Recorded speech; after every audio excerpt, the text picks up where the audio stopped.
The sound of an object leaving the earth. The sound of black holes collapsing.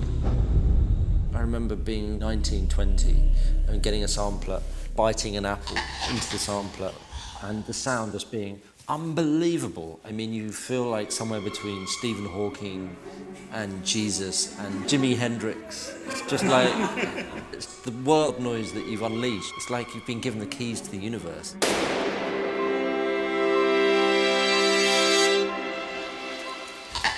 My name is Matthew Herbert, and I'm a composer and writer and maker of things, and hopefully mischief.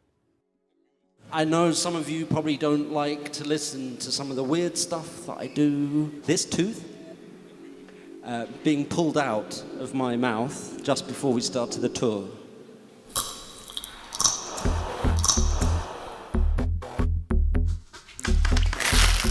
We need more from here.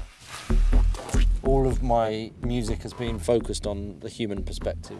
And I thought, what does the world sound like to something else, like to a tree? I think that part of my responsibility as an artist is to change people's perceptions or challenge people's perceptions. Motherfucker needs to show a little chemical!